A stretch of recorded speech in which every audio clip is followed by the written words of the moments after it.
বসন্ত শুরু হয়ে শেষ হয়ে যাচ্ছে, কিন্তু আমার ফোন জমে থাকা ভিডিও বা ছবি আমি এখন পর্যন্ত আপলোড করতে পারলাম না।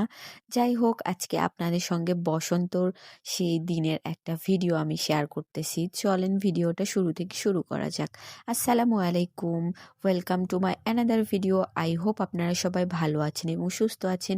তো ওই দিন সারাদিন কোথায় যাব আর কি করব, এটা নিয়ে একটা ছোট্টখাট্টো প্ল্যান ছিল, কিন্তু আমরা বেরোইতে বেরোইতে একদমই লেট করে ফেলছি। তারপর আর কি চলে আসলাম ফুলের দোকানে। আর ওই দিন ফুলের দোকানগুলোতে এত পরিমাণ ভিড় ছিল, তো আমি বরাবরই যে দোকানটাতে ফুল নিয়ে থাকি সেই দোকানটাতে ফুল কিনতে গেছিলাম বসন্তর দিনে। আর ফুলের তো বসন্তর দিনে ডিমান্ড থাকবেই, আর তার পাশাপাশি বসন্ত ভালোবাসা দিবস দুইটা ছিল একসাথে। তো ফুল কিনতে যাওয়ার পর আমি রেগুলার যে দোকান থেকে ফুল কিনি সেই দোকানে এত পরিমাণ ডিমান্ড বেড়ে গেছে। এক একটা ফুলের দাম চাচ্ছিল আমার কাছ থেকে ১০০ টাকা করে। তো আমি কতগুলো ফুল কিনতে চাইছিলাম, বলছিলাম প্রতি পিসে ১০ টাকা করে কম রাখার জন্য, যেহেতু আমি তাদের রেগুলার কাস্টমার ছিলাম।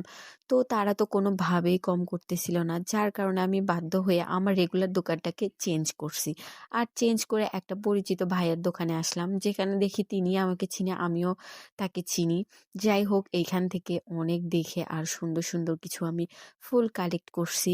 আর যেটাতে উনি আমার কাছে ৫০ টাকা করে রাখছে, যাতে আমি পুরাই স্যাটিসফাই ছিলাম। ফুল বরাবরই সুন্দর, আর ফুলের দোকানের ডেকোরেশন তার থেকে বেশি সুন্দর। আর ওই দিনের প্রত্যেকটা ফুল ছিল সতেজ, আর ওই দিনের একদম টাটকা টাটকা তুলে নিয়ে আসা ফুল। তারপর আমরা এইখানে কলেজে চলে আসছি, আর আসার পর ভাবছিলাম যে আমরা কোনো অনুষ্ঠানই দেখতে পারবো না, কিন্তু আমরা যাওয়ার পর আরও ৩-৪টা অনুষ্ঠান বা পারফরমেন্স হয়েছে, যেটা তারা অনেক পারফেক্টভাবে করছে আর অনেক সুন্দর ছিল তাদের পারফরমেন্সগুলো। আর যেটাই একটু একটু আপনাদের সঙ্গে আমি শেয়ার করার চেষ্টা করছি। বসন্তের সাথে সাথে সবাই রঙিন কালারের শাড়ি পরে আসছে, প্রত্যেকটা মানুষকে দেখতে অন্যরকম সুন্দর লাগতেছিল। আর প্রত্যেককেই নানা রকমের শাড়ি পরে আসছিল, যেইটা বসন্তকে আরো অনেক রকম ভাবে ফুটায়ে উঠছে। আর এইখানে যে পিচ্চিটা পারফরমেন্স করতেছিল, ওর পারফরমেন্স একদম এক কথায় অসাধারণ ছিল। আমি তো এইখানে আসার পর কিছু পরিচিত মুখের সঙ্গে দেখা হয়ে গেছে, যাদের সঙ্গে প্রায় অনেক কয়েক বছর হচ্ছে দেখা নাই কথা নাই। তো তাদেরকে এক সময় সকাল থেকে বিকাল পর্যন্ত একসাথে থাকা হইতো, মানে স্কুল জীবনের কথা বলতেছি। আর তাদের সঙ্গে হঠাৎ করে দেখা হয়ে গেছে।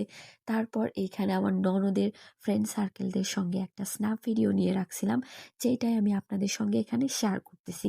আর ফাইনালি আমার ইস্যুর সাথে এইটাই একমাত্র স্ন্যাপ ভিডিও আছে যেটা আমি শেয়ার করতে পারতেছি। তো আমার বসন্তর ভিডিওটা আপনাদের কাছে কেমন লাগছে অবশ্যই কমেন্ট করে জানাবেন।